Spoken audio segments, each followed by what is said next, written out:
고난을 이기는 형통이라는 제목으로 잠시 말씀을 나누겠습니다. 앞뒤 옆에 있는 분들께 한 번 더 인사할까요? 한 주도 애쓰셨습니다. 네. 이제 많은 분들이 또 현장으로도 돌아오시고 아직 격리 중에 계신 분도 계시지만 이게 한번 지나고 보니까 더 담대해지는 것 같아요. 여러분 그러시죠? 네. 부흥은 살리는 이야기입니다. 그래서 부흥을 갈망하라는 이번 주일 메시지의 주제는 역으로 보면 살아나고 싶다는 간절한 외침입니다. 정말 회복되고 싶다는 어쩌면 저와 여러분의 내면의 외침인 것이죠. 사실 어느 시대나 이 갈망은 존재했습니다. 왜냐하면 손에 잡히는 우상이 저와 여러분의 갈망을 채울 수 없기 때문입니다. 눈에 보이는 무언가가 저와 여러분의 고장난 인생을 고칠 수 없기 때문입니다. 그래서 성경을 자세히 보면 창조주 하나님은 이 땅을 부흥하기 위해 항상 대리자를 선택합니다. 이것을 부왕 원리라고 합니다. 같이 한번 따라해 볼까요? 부왕.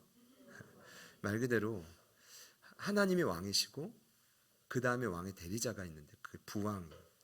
예를 든다면 하나님 그 역할로서 아담과 하와를 선택하셨고 노아를 선택하시고 아브람과 이삭을 부르시고 지난주에 살펴본 야곱을 선택하셨습니다. 그 이유는 그들을 대리자로 삼고 충목격으로 삼고 그들을 통해 죄로 물든 이 땅을 살리기 위함입니다. 그래서 그들에게 하나님은 언제나 먼저 선택된 자에게 찾아가셔서 하나님의 초월과 은혜를 경험하게 하십니다. 우리 지난주에 살펴봤지만 그 부흥의 시작은 초월성을 지닌 하나님이 문제의 한 중앙에 있는 우리에게 찾아오시는 것입니다. 거기서부터 부흥은 시작됩니다. 저는 이것을 오늘 하나님의 초월성과 내재성의 결합이라고 설명하고 싶습니다. 목사님 맨날 뭐 말 갖다가 장난 이러실 수 있는데 같이 한번 따라해 봅시다. 초월성과 내재성의 결합입니다. 여러분 이렇게 생각하시면 좋겠어요. 여러분 이 세상을 흔드는 것 종교의 힘인데 크게 보면 현재 세상을 움직이는 실론은 크게 세 가지입니다. 첫 번째는 여러분 아시는 인도 계열의 실론인 범신론입니다. 여기엔 힌두교와 개혁 힌두교로 볼 수 있는 불교가 속합니다. 여기서는요 신의 초월성은 부정합니다. 초월이란 이 세상이 아닌 다른 영역을 초월이라고 하는데 거기 있는 신은 부정하고 신의 내재성만 강조합니다. 그래서 신이 이 전 우주 삼라만상에 다 포함되어 있다고 믿어요. 그래서 그들은요 모든 게 다 신입니다. 인형도 신이고 질 걷는 돌도 신이고 멋진 돌이 있으면 갖다다가 신으로 섬겨요. 이게 인도의 범신론입니다. 그래서 그들은요 수많은 다양한 신을 열심히 섬겨야 된다고 가르칩니다. 왜요? 그래야 윤회사상에서 좋은 생으로 다시 태어나기 때문이죠. 그러니까 어떻게든 자력으로 열심히 내재하고 있는 신을 섬겨야 된다. 이게 인도의 범신론입니다. 두 번째는 이슬람교입니다. 이슬람교의 신론은 반대입니다. 신의 내재성은 부정하고 신의 초월성은 인정합니다. 예를 든다면 이 세상이 아닌 다른 세상 초월에서 하나님이 신이 팔짱을 딱 끼고 있습니다. 그리고 이 지구는 그 초월하신 신이 만든 완벽한 수레바퀴 안에서 짝깍짝깍짝깍 돌아가고 있는 겁니다. 그것을 믿는 것이 이슬람교인들입니다. 그래서 그들은 힘들 때마다 뭐라고 외치냐 하면 무언가 신이여 우리에게 찾아오십시오 라고 하지 않아요. 그들이 가장 자주 하는 말이 뭐냐 하면 인샬라입니다. 뭘까요? 알라의 뜻대로. 당신이 초월하신 분이니 당신이 정해진 뜻대로 우리를 사용해 주십시오. 이게 이제 범신론이든 이슬람교 신론이든 공통점이 있습니다. 초월성과 내재성은 반대지만 자력구원입니다. 열심히 살아야 무언가 다음 생에 힘을 얻습니다. 그런데 기독교는 다릅니다. 신의 초월성만 강조하지 않습니다. 내재성만 강조하지 않습니다. 기독교는 신의 초월성과 내재성이 함께 존재합니다. 하나님이 초월자이시지만 동시에 직접 우리에게 오시는 분입니다. 여러분 믿으시겠지만 초월에 계신 하나님이 지금도 우리에게 내재하신다는 겁니다. 직접 찾아오시는 겁니다. 우린 이것을 은혜라고 말합니다. 우리 지난 시간 생각나십니까? 야곱도 마찬가지였습니다. 정말 풍비박살이었습니다. 딸이 강간당하고 자식들은 살인을 저지르고 위협은 찾아오고, 그때 그가 할 수 있는 것은 아무것도 없었습니다. 그런데 놀랍게도 그의 인생에 전능하신 하나님이 찾아오셨습니다. 그리고 말씀하시죠. 일어나 베델로 올라가라. 거기서 기둥만 세우지 말고 뭘 세우라고요? 제단을 쌓으라. 여러분, 지난 한 주간 어떠셨습니까? 무너진 예배를 회복하셨나요? 그리고 그곳에서 제단을 쌓으셨습니까? 자, 이게 안 되면 부흥의 지속은 어렵습니다. 바라기는 하나님이 찾아오셔서 말씀하시는 은혜가 저와 여러분에게 날마다 일어나기를 축복합니다. 성경을 보면 하나님의 음성을 들어야 시작이 돼요. 오늘 예배를 드리다가도 하나님이 나와 함께 하신다, 이 음성 하나만 딱 들려도 살아날 수 있습니다. 하나님이 내 고난을 이기게 하실 거다, 이 확신만 들어도 우리 힘을 얻고 나갈 수 있습니다. 지난 금요일이었는데 우리 매일 묵상하는 누가복음 말씀의 23장의 유명한 구절이었죠. 예루살렘의 딸들아, 날 위해 울지 말고 너희와 너희 자녀를 울어라. 기억하실 겁니다. 그런데 전 이렇게 생각했어요. 예수님이 계속 침묵했습니다. 유다 배신, 베드로 배신, 헤롯과 빌려다가 왔다 갔다, 막 예수님의 무죄를 입증하면서도 어떻게든 죽이려고 하는 그 종교 지도자들 틈에서도 예수님이 침묵하셨는데, 골고다 언덕에 오르는 그 길에 예수님이 침묵을 깨시고 입을 여셨습니다. 이게 부흥의 시작입니다. 주님이 입을 여실 거고 여러분에게 감동하실 것입니다. 말씀하실 것입니다. 여러분, 오늘 예배를 통해 부디 한마디라도 들려주시기를 축복합니다. 그러면 인생이 바뀌는 것입니다. 거기서부터 시작되는 것입니다. 옆에 있는 분들께 한번 축복합시다. 들려줘야 됩니다. 그래야 이게 힘을 얻고 하나님 나라가 그 힘으로 그 선택된 여러분 대리자잖아요. 부왕들을 통해 계속 확장되어져 가는 겁니다. 마치 겨자씨처럼, 마치 누룩처럼. 제가 이걸 왜 말씀드리냐면, 지난 월요일에 수업을 하는데 이 부흥의 원리를 하나님 나라로 비교할 때 이렇게 말하더라고요. 부흥은 하나님 나라의 은닉성과 필연성과 점진성에 발맞춰 간다. 이 말이 뭐냐 하면, 여러분, 겨자씨가 매우 미비하잖아요. 그 씨 잘 안 보이거든요. 근데 여러분, 그런 보이란 말아갈 작은 믿음이라도 떨어지는 게 은닉성입니다. 처음엔 잘 보이지 않아요. 이게 과연 될까?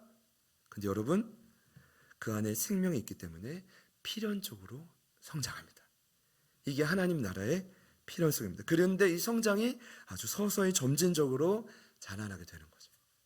세계적인 신학자인 김세윤 박사님의 저서인 복음이란 무엇인가를 보면 이 부흥을 이루는 하나님 나라의 필연성을 이렇게 설명합니다. 들어보시죠.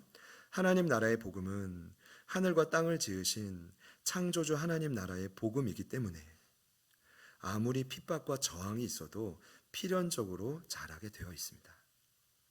하나님 나라를 선포한 예수를 십자가에 못 박는 일이 있어도 도리어 하나님은 그 악을 이용해서라도 그의 나라의 구원을 반드시 실현하십니다. 하나님은 저항하는 사단의 세력을 이용해서라도 반드시 자신의 구원사의 진전을 이루시고 맙니다. 할렐루야. 네, 여러분 안에 믿음의 씨앗이 떨어졌죠? 필연적으로 부흥하게 될 것입니다. 이것이 부흥의 원리입니다.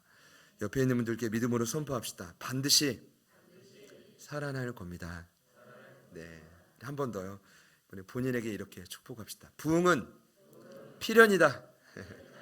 믿음의 씨앗이 떨어졌기 때문에 되는 겁니다.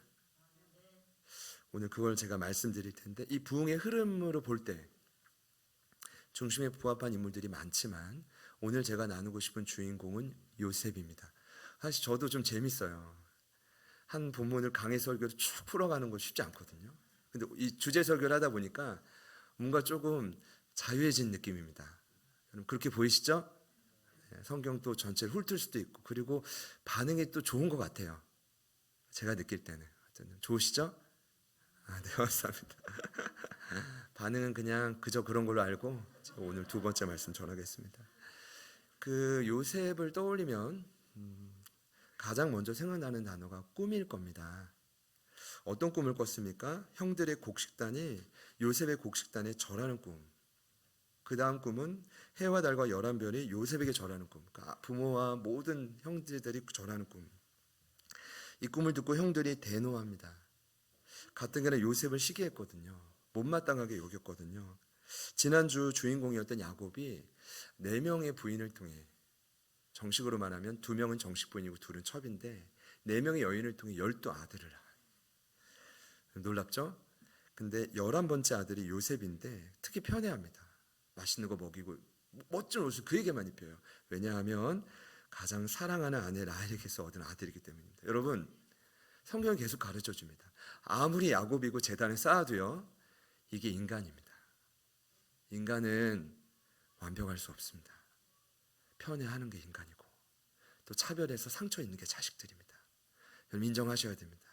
근데 여기서 보시면 이제 그렇게 해서 얻은 아들이 요셉인데 저도 수능 시험 이후에 이제 어쩔 수 없이 코너에 몰려가지고 작정 기도를 할 때가 있었습니다. 제가 저서에도 기록을 했지만 그때 생각만큼 점수가 나오지 않아서 스스로 굉장히 낙심하고 실망했던 시간이었습니다. 그때 제 방문을 열고 아버님이 책을 한 권 딱 넣어줬는데 그게 요셉에 관한 책이었어요. 제목이 뭐냐 하면 꿈꾸는 자가 오는도다. 그러니까 여러분 아시겠지만 일반적으로 요셉을 아시는 분은 요셉 이꼴 꿈입니다. 그래서 이렇게 말하죠. 17세 소년이 꾼 꿈이 그를 위대한 애굽의 총리가 되게 했다. 이렇게 많이들 해석하고 또 생각하고 가르치십니다. 여러분, 이 해석이 맞을까요? 사실 성경을 자세히 보면 맞지 않습니다. 근거가 없는 이야기입니다. 제가 그 근거를 말씀드리면 오늘 본문의 주인공 요셉은 스스로 자신의 꿈을 이뤄간 자가 아닙니다. 특별히 시편에 소개된 요셉의 삶을 보면 그는 철저히 끌려다닌 자입니다. 누구에게 끌려다닌지 아십니까? 하나님의 뜻에 마치 쇠사슬에 매인 종처럼 끌려간 자가 요셉이라고 시편 기자는 말합니다. 자, 시편 105편 17절부터 19절 말씀입니다. 그가 한 사람을 앞서 보내셨으며 요셉이 종으로 팔렸도다. 그의 발은 착고를 차고 그의 몸은 쇠사슬에 매였으니 곧 여호와의 말씀이 응할 때까지라 그의 말씀이 그를 단련하였도다. 여러분, 놀라운 건 이 세 구절을 보면 이 구절의 중요한 시제가 모두 다 수동태입니다. 자발적으로 주인공이 움직인 능동태가 아니라 전적으로 억지로 이끌려간 수동태입니다. 어떤 뜻입니까? 여기 여호와의 말씀이라고 표현된 구절은 여호와의 개입입니다. 언제나 하나님의 말씀은 이 땅을 변화시켰거든요. 그러니까 여호와의 말씀으로 그를 단련했다는 건 하나님이 직접 요셉의 인생에 개입했고 그를 강하게 훈련했다는 겁니다. 그의 몸이 쇠사슬에 매였다라고 표현했단 말입니다. 꼼짝할 수 없었다. 근데 여기 시편에 번역된 이 몸의 정확한 번역은 혼입니다. 정신. 그러니까 요셉의 어떤 생각과 감정과 의지가 사실 날마다 완전히 넋이 날아간 상태였다는 겁니다. 여러분, 의외죠. 이게 시편에 소개하는 요셉의 삶입니다. 이와 이제 표현할 수 있는 유명한 고사성어가 아마 혼비백산일 것입니다. 혼비백산이 아마 요셉의 인상에 가장 잘 어울리는 뜻일 겁니다. 결국 하나님은 요셉의 지혜와 의지로 인해 그를 준비시켰던 것이 아닙니다. 오직 고난을 통해 그를 준비하셨습니다. 여러분, 형들에게 버려짐을 시작으로 그가 애굽의 노예로 팔려갑니다. 창세기 37장에 그 이야기가 등장하는데 생각해 보세요. 형들에게 버려질 때, 그것도 집단으로 형들이 그를 죽이려 할 때, 야, 아니야, 죽이지 말고 팔자라고 말할 때, 구덩이에 박힌 그의 귀에 그 이야기가 막 들릴 때 이미 그의 넋은 나갔습니다. 말로 할 수 없는 배신감, 수치심이 그 요셉이라는 어린 소년의 마음에 가득했을 것입니다. 그리고 오늘 39장을 보니까 놀랍게도 그는 바로의 친위 대장 보디발의 노예가 된다. 여러분, 이것도 우연이 아닙니다. 물론 하나님의 뜻이지만 친위 대장은 왕의 경호를 맡은 군대 우두머리입니다. 그러니까 보디발이요, 그냥 신하가 아니라 애굽의 엄청난 군대 최고의 장관입니다. 그가 요셉을 자신의 노예로 선택했습니다. 너무 사랑했고 그를 신뢰했습니다. 그리고 가정의 모든 걸 맡겼습니다. 이 말은 가정 총무가 되었다. 여러분, 보디발의 집에 애굽의 노예들이 수없이 많았을 겁니다. 그 중에 그를 으뜸으로 세웠다는 겁니다. 여러분, 다른 수많은 애굽의 노예들이 이스라엘 노예를 보고 얼마나 시기했을까요? 얼마나 모함했을까요? 근데 그 위기는 잘 이겨냈습니다. 그런데 또 다른 유혹과 모함이 찾아왔는데 그게 바로 보디발의 아내가 그를 끊임없이 유혹합니다. 성경을 보니까 눈짓하며 동침을 요구했다. 한 번이 아니라 틈만 나면 유혹했습니다. 날마다, 여기 표현 날마다라고 성경 기록합니다. 여러분, 제가 말씀드릴게요. 세상의 유혹은 날마다 있어집니다. 여러분이 아무리 은혜를 받아도요, 그렇게 동침하자, 만나자, 여러분을 어떻게든 쓰러뜨리는 유혹은 계속될 것입니다. 이 말씀을 보면 세상이 훤히 보이는 겁니다. 이건 수천 년 전이나 지금이나 동일할 것입니다. 근데 그 유혹을 이겨냈습니다. 거절했습니다. 그러자 결국 모함을 당하고 옥중에 죄수가 됩니다. 요셉은요, 끝없이 고난을 당합니다. 버림받고 시기와 질투받고 유혹과 모함 당하고 또 버림받은 거예요. 19절 말씀을 보니까요, 보디발이 아내의 말을 듣고 심히 노했다라고 되어 있습니다. 저는요, 처음에 감히 네가 내 아내를 넘봐? 내가 너를 충무로 세웠는데 내 아내를 넘봐? 아마 큰 오해 속에 전 보디발이 요셉에게 화를 냈다고 생각을 했어요. 근데 이번에 말씀을 묵상하면서 화를 낸 상대가 요셉이 아닐 거라는 생각이 들더라고요. 여러분, 그가요, 보통 사람 아닙니다. 바로의 친위대장입니다. 그런 분들은요, 보통 사람의 눈빛만 보면 안답니다. 진짜인지 가짜인지, 진심인지 아닌지, 이 노예가 지금 허투루 일하는지 진심으로 섬기는지. 그가 요셉을 알아냈습니다. 그러고 보니까, 이 말씀을 보니까 아마도 요셉이 자신의 아내 때문에 억울한 누명에 처했다는 걸 친위대장 보디발은 단번에 알았을 겁니다. 그래서 아마도 화를 낸 상대는 요셉이 아니라 자신의 아내가 아닐까. 아마도 이 아내는 이번만 그런 게 아니라 다른 노예에게도 그랬을 것입니다. 전적이 있을 거라고 저는 추측해 봅니다. 그리고 또 화가 난 이유는 아마도 이 상황을 알면서도 막지 못한 자신의 부족함 때문에 화가 나지 않았을까. 그리고 어쩔 수 없이 성실한 요셉을 감옥에 보내야만 되는 상황에 대한 어떤 그런 분노가 여러분에게 있잖아요. 알면서도 어쩔 수 없이 막 그런 억울한 일이 펼쳐질 때 여러분 분노 안 생깁니까? 누군가를 원망하고 싶고, 그래야 문제가 해결될 것 같고, 그래서 그 모든 아픔이 포함된 화가 아닐까. 실록 요셉의 입장에서 보면 어찌됐건 간에 요셉은 고난의 연속입니다. 여러분, 감옥인데요, 저희는 스토리와 결말을 아니까 이거는 총리를 세우기 위한 수순이다 이렇게 생각하지만, 요셉의 입장이고 당시 입장으로 보면 감옥은 여러분 지금도 어떤 일이 있어도 가지 말아야 될 곳이 감옥 아닙니까? 여러분 주변에 누군가 감옥에 갔다고 하면 야, 하나님이 그 영혼을 단련하고 있다 이렇게 생각하십니까? 아무도 안 계시죠? 그러니까 요셉이 그랬다고요. 그러니까 요셉의 입장에서 생각해 보면 하나님이 결국 그곳으로 보내셨지만 알 수 없는 고난이었다고요. 억울한 누명이었다고요. 그러니까 이런 고난이 끊임없이 그에게 친구처럼 계속 쫓아왔단 말입니다. 근데 놀라운 사실은 요셉은 그가 가고 선 곳마다 진정한 부흥을 일으켰다는 겁니다. 할렐루야. 그의 삶 자체가 부흥의 표적입니다. 여러분 보세요. 부흥의 표적이란 단순합니다. 가는 곳마다 사람을 살리는 것입니다. 그래서 요셉을 이제 구약 성경에 예수 그리스도의 완벽한 예표라고 보는 이유 중에 하나가, 여호수아도 있지만 끊임없는 고난, 예수님과 동일하죠. 근데 가는 곳마다 사람을 살려요. 이것이 예수님의 제자의 본일 것입니다.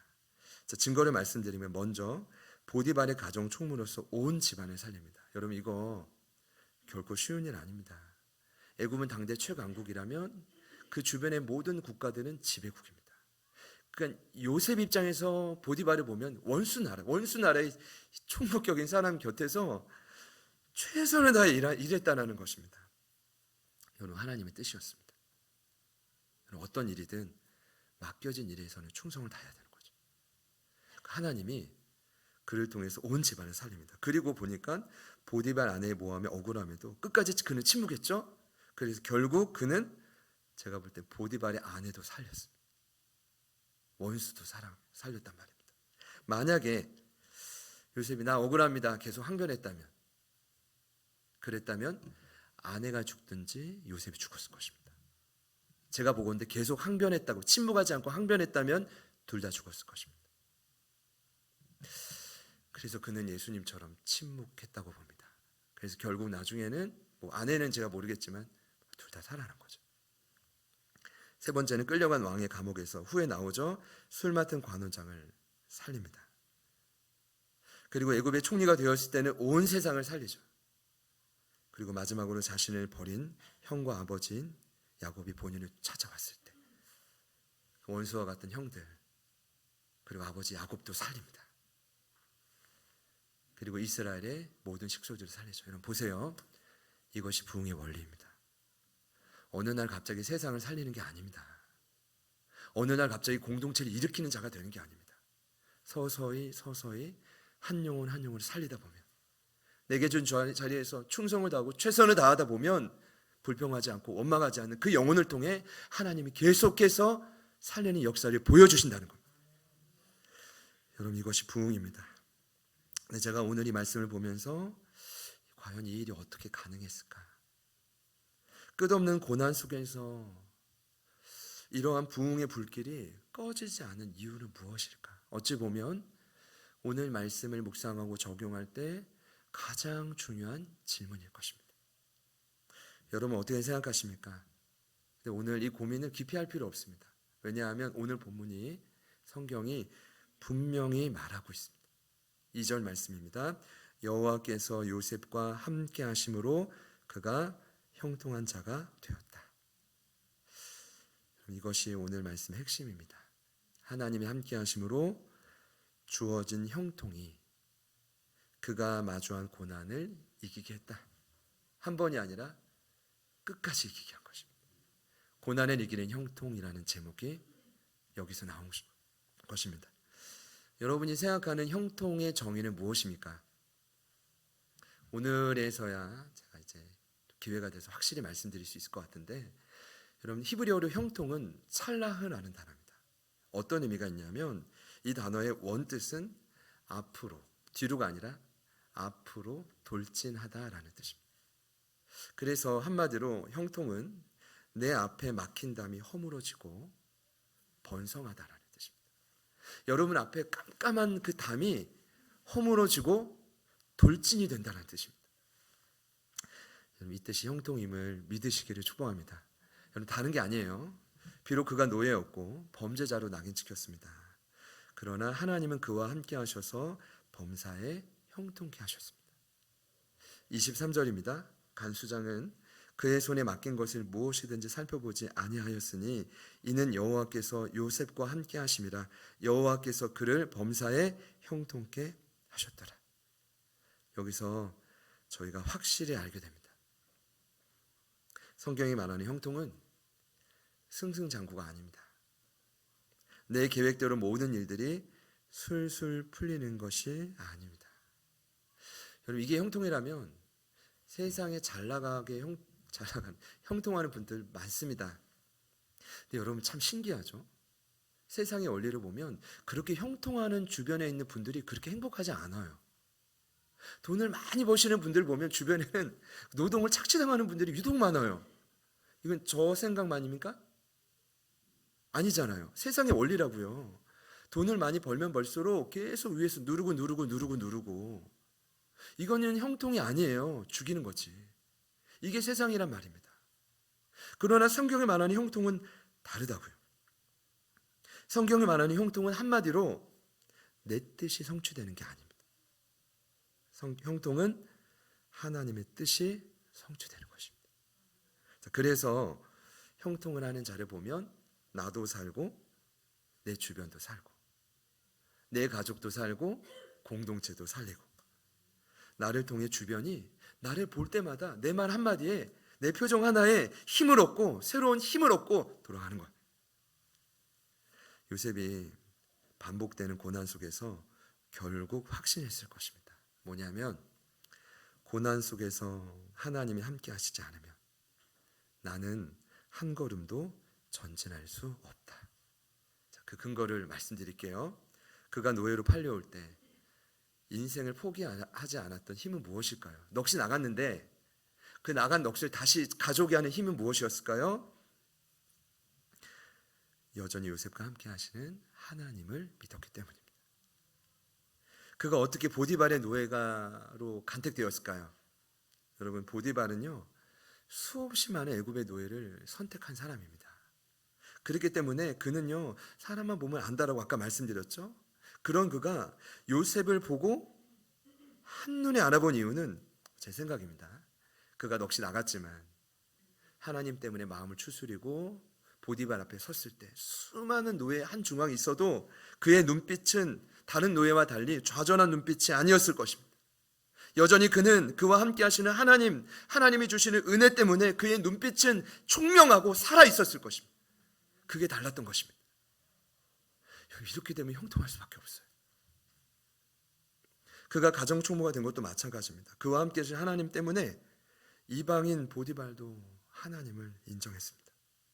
그가 유혹을 당해 보디발의 아내에 의해 옷이 벗겨질 때 제가 이번에 생각해 봤는데 그의 마음이 어땠을까? 옷을 벗고 그 자리를 뛰쳐나올 때 아마도 트라우마가 떠올랐을 것입니다. 왜냐하면 그가 옷이 벗겨진 것이 이번이 처음이 아니거든요. 언제 벗겨졌죠? 형들에 의해 채색옷이 벗겨졌죠. 우리 외상후 스트레스 장애라고 하는데 누구에게나 그런 인생에 굉장히 심각한 상처가 있을 것입니다. 옷이 벗겨졌다는 그런 의미가 아닐까. 그럼에도 그의 마음을 지킬 수 있었던 힘은 무엇입니까? 하나님이 함께 하셨던 것이죠. 여러분, 나중에 바로가 그를 총리를 세울 때 총리의 옷을 입혀줍니다. 이건 너무 신기하지 않아요? 세상은 여러분의 옷을 계속 벗길 겁니다. 찢겨낼 것입니다. 그러나 우리 하나님은 때가 되면 적당한 옷을 입혀주시죠. 그 역할에 세워서 그를 통해 마음껏 부흥을 일으키실 것입니다. 이게 하나님의 원리라는 것입니다. 제가 옷을 생각하면서 너무 좀 죄송해요. 흥분했는지 여러분에게 새 옷이 입혀지기를 축복합니다. 그리고 감옥에 갇힌 죄수가 되어서도 그는 함께 하시는 하나님을 끝까지 신뢰했습니다. 철저히 의지했죠. 그 요셉의 결론은 뭐냐? 하나님이 함께 하심을 끝까지 믿었던 그는 결국 형통했다. 끝없이 부흥을 일으켰다. 그리고 어느 곳이든 살리는 사람이 되었다. 여러분, 어려움이 올 때 불평하고 원망하는 건 누구나 할 수 있습니다. 그러나 우리 요셉처럼 보이지 않는 하나님을 붙들고 눈빛이 달라지고 새 힘을 일으키는 것은 쉽지 않은 일이죠. 그것이 형통입니다. 그런 막힌 담이 허물어지고 언젠간 돌파가 될 것입니다. 그리고 가정과 공동체 살리게 되겠죠. 오늘 말씀을 들으시는 저와 여러분 모두에게 요셉과 같이 하나의 고난이 아니라 다양한 고난이 계속될 것입니다. 버려짐, 유혹, 모함, 억울한 누명, 상실감. 중요한 건 지금도 여러분이 나와 함께 하시는 하나님을 믿느냐. 제가 오늘 아까 나누지 않았지만 어떻게 보디발의 아내의 유혹을 이길 수 있었을까요? 시간으로 보면 17살의 소년이 27살이 됐거든요. 3년 후에 총리가 되지만 쉽지 않거든요. 근데 그가 이렇게 말하죠. 내 주인이 집안의 모든 것 중에 내게 금한 것 없지만 금한 것은 당신뿐입니다. 당신만큼은 내가 범할 수 없습니다. 제가 이번에 생각해 봤는데 정말 보디발이 요셉을 데려다가 그런 충고를 했을까요? 의심스러워서? 전 그렇게 생각 안 해요. 보디발은 요셉을 알거든요. 그럴 사람이 아니기에 그냥 모든 걸 다 맡긴 거예요. 근데 그가 금한 것은 아무것도 없지만 당신만큼은 금했습니다. 당신이 나의 주인이 나에게 이렇게 말했습니다라고 말한 이유는 뭘까요? 여러분, 이게 도덕적인 상식입니다. 그러니까 하나님의 사람들은 기본 상식을 벗어나지 않아요. 우리 대한민국의 간통죄가 폐지됐죠. 기본 상식이 무너진 겁니다. 얼마나 수많은 음란한 죄가 번성했습니까? 그 이후에. 이건 심각한 죄인 겁니다. 그러니까 요셉은 굉장히 부흥을 일으켰다는 이전에 도덕적이고 상식적인 자라고요. 이건 아니다. 그것을 가능하게 했던 고백이 또 뭐냐면 그가 이렇게 말하죠. 그러나 제가 한마디 더 합니다. 9절에 그런즉 내가 어찌 이 큰 악을 행하여 하나님께 죄를 지으리까. 어떤 것도 그를 눈동자처럼 지키시는 하나님 앞에서 그가 범죄할 수 없다는, 남의 아내를 탐하는 것도 죄지만 그가 하나님 앞에서 어떤 것도 하나님이 기뻐하시지 않는 일은 내가 하지 않겠다. 이걸 역으로 보면 나는 날마다 하나님을 의지합니다. 나는 하나님께 날마다 가까이 갑니다. 그 믿음의 고백이 아니겠습니까?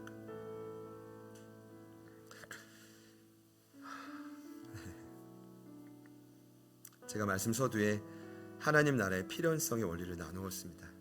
여러분, 믿음의 씨앗이 여러분에게 떨어졌고 끝까지 주님을 신뢰하십시오. 잠잠히 하나님의 구원을 기다리십시오. 여러분의 삶에 반드시 형통함이 있을 것입니다. 형통함이란 무너지고 돌진하다는 뜻입니다. 반드시 여러분의 삶에 상황이 역전되는 기적이 일어날 것입니다. 오늘 함께 나눈 요셉의 믿음이, 그의 형통함이 저와 여러분에게 다 이렇게 생활화되고 실제화되기를 축복합니다. 결국 마주한 고난을 여러분 이번 한 주 형통함으로 이겨낼 줄 믿습니다. 우리 사랑 인사하고 같이 찬양할 텐데요. 금주 사랑 인사는 이겁니다. 함께 이깁시다. 우리 옆에 있는 분들께 한번 인사합시다. 함께 이깁시다. 네, 한 번 더 인사할까요? 또 다른 분들에게 함께 이길 겁니다. 지금 대전에 계시지만 꼭 한번 직접 뵙고 싶어요. 우리 내일 3차 항암을 하시는 세련 집사님 아버님, 우리 임동원 장로님께 우리 믿음으로 이렇게 한번 격려하고 선포합시다. 함께 이겨낼 겁니다. 아멘입니다. 각자의 삶에 일어날 구원을 기대합니다. 같이 한번 찬양하고 기도하겠습니다.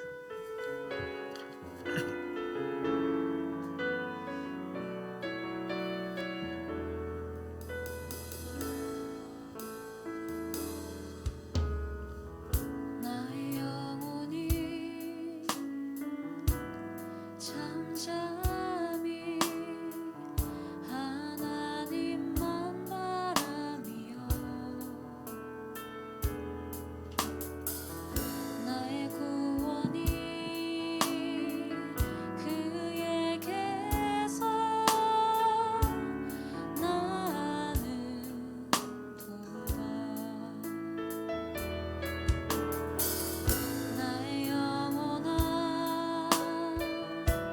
잠잠히 하나님만 바라라. 나의 소망이 저에게서 나는 도다. 오직 주만이 나의 반석, 나의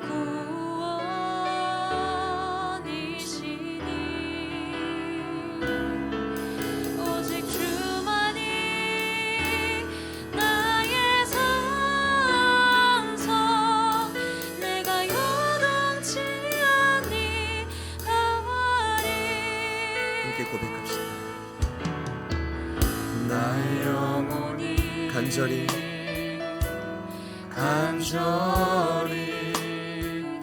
여호와를 갈망하며 나의 입술이 여호와를 찬양하리.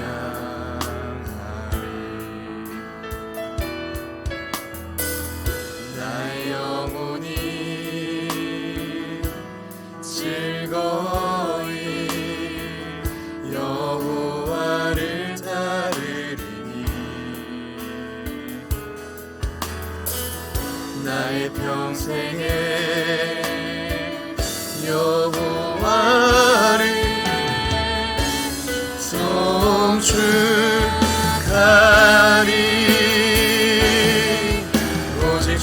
주만이 나의 반석 나의 구원이시니 오직 주만이 나의 산성 내가 요동치 아니 오직 주만이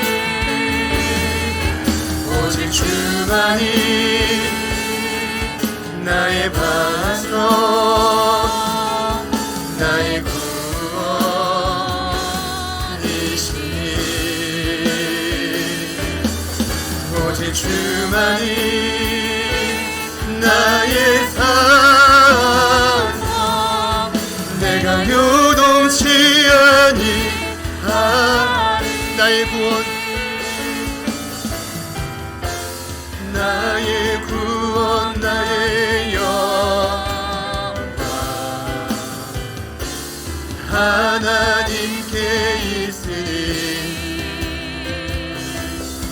내 길에 반석과 피난처 되시네 오직 주만이 나의 반석 나의 구원이시니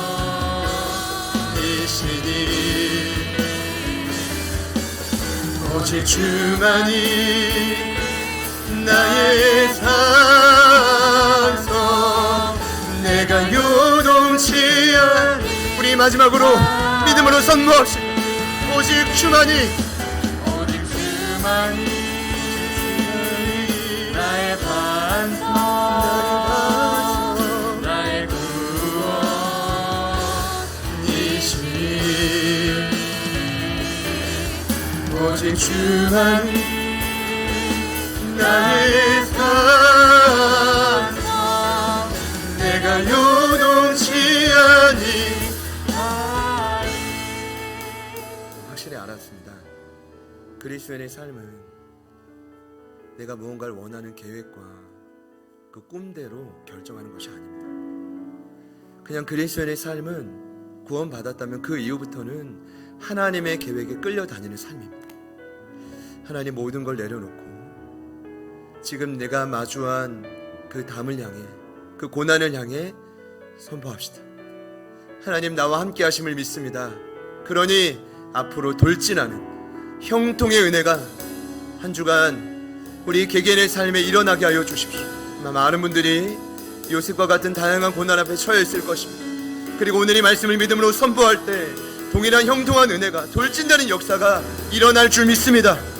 믿는다면 우리가 절박하게 그 하나님을 의지한다면 이 시간 주님 이름 부르신 후에 우리 간절히 한번 합심하여 기도하겠습니다. 주님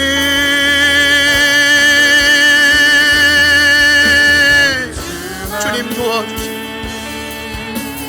하나님의 도우심을 간구하며 하나님은 절박하게 주님을 의지하며 나아가요. 우리가 마주했던 그 모든 담이 우리가 마주했던 모든 고난이 하나님 오시기 합당한 모습으로 바뀌어지기를 소망하며 돌진되기를 소망하며 돌파되기를 소망하며 하나님 나와 함께 하시기에 나의 눈빛이 살아있고 나의 마음이 깨어있고 나의 정신이 온전하며 기본적인 상식과 도덕적인 윤리 안에서 하나님 언제나 나를 지켜보시기에 더 이상 그 낙을 행하지 않으며 하나님 아버지 앞에 더 가까이 나아가기를 소망하며 하나님 앞에 더 간절히 의지하기를 소망하며 하나님 아버지 도와주시고 하나님 아버지 붙들어 주십시오. 주님 도우소서. 주님 인하여 주십시오. 성령님 역사하여 주십시오. 하나님 간구하며 아버지 앞에 간구하며 나아가 주님 도와주십시오. 주님 도와주십시오. 주님 인하여 주십시오. 성령님 도와주십시오. 하나님 깨어나게 하여 주십시오. 하나님 우리에게 허락하신 이 놀라운 부흥을 맞이하게 하여 주십시오. 마주하게 하여 주십시오. 하나님 그렇게 될 것입니다. 하나님 그리 될 것입니다. 하나님 우리가 그리 될 줄 믿습니다. 아버지 하나님 감사합니다. 하나님 육체의 실고를 걷는 모든 분들에게 하나님 중요한 기도의 제목 앞에 두려움과 떨림으로 서 있는 모든 자들에게 형통한 은혜가 필요합니다. 형통한 역사가 필요합니다. 하나님의 도우심으로 돌진하는 은혜가 필요합니다. 주님 도와주십시오. 주님 일하여 주십시오. 성령님 도와주십시오. 성령님 역사하여 주십시오. 한 분 한 분의 삶에 동일하게 역사하여 주십시오. 주님 도와주십시오. 주님 도와주십시오. 주님 역사하여 주십시오. 내가 요동치 아니 오직 주만이 오직 주만이 나의 반석 나의 구원이시니 오직 주만이 나의 산성 내가 요동치 아니하리 오직 주만이 나의 반석 나의 구원이시니 오직 주만이 나의 산성 내가 요동치 아니하리. 하나님 감사합니다. 언제나 하나님의 때가 있고 하나님의 계획이 있는 줄 압니다. 그것을 보지 못하기에 언제나 조급하고 두려워했던 저희들의 마음을 먼저 주신 생명의 말씀으로 어루만지시고 회복시키심에 감사합니다. 요셉의 삶을 돌아보며 어떠한 삶이 부흥하는 삶인지 깨닫게 해주셔서 감사합니다. 여전히 우리 눈앞에 많은 고난과 또 두렵고 떨림으로 마주해야 될 기도의 제목들이 있습니다. 다시 그 세상으로 나아갈 것입니다. 그러나 믿습니다. 하나님이 나와 함께 하시기에 앞으로 돌진하는 역사가 일어날지어다. 우리 사랑하는 가족들의 모든 삶의 형편 가운데 반드시 일어날지어다. 형통의 고백과 그 간증과 외침들이 곳곳에서 터져나오는 한 주가 되게 하여 주시옵소서. 특별히 하나님의 때가 되어 하나님이 너무나 사랑하시고 기대하시는 우리 정유호 형제님, 우리 박하은 자매, 오늘 현장에서 함께 만나게 하신 것 감사합니다. 쉽지 않은 인생과 헤쳐가야 될 많은 문제가 있지만 오늘 요셉과 같이 사랑하는 두 분의 삶을, 가정을, 모든 학업을 이끄실 줄 믿습니다. 모든 상처를 싸매시고 하나님의 방법대로 마음껏 운행하여 주시옵소서. 우리의 삶에 놀라운 일들을 행하시는 주님을 찬양합니다. 이제는 우리 구주 예수 그리스도의 은혜와 하나님 아버지의 변함없는 신실하신 사랑하심과 성령님의 내주 충만 교통 위로하심의 역사가 요셉과 같이 끌려가는 인생이 되겠습니다. 끝없는 고난 속에서 형통함의 은혜를 경험하겠습니다. 나도 살고 내 가족도 살리고 공동체를 살리고 이 땅을 살리겠습니다. 마음속 깊이 겨자씨와 같은 믿음으로 고백하며 결단하는 오늘 2부 예배에 참여하신 모든 예배자들 머리 위에, 그리고 저희들을 통해 함께 힘을 얻고 부흥하게 될 이 땅의 수많은 영혼들 삶의 터전 위에 지금부터 영원토록 함께 하시기를 간절히 축원하옵나이다. 아멘.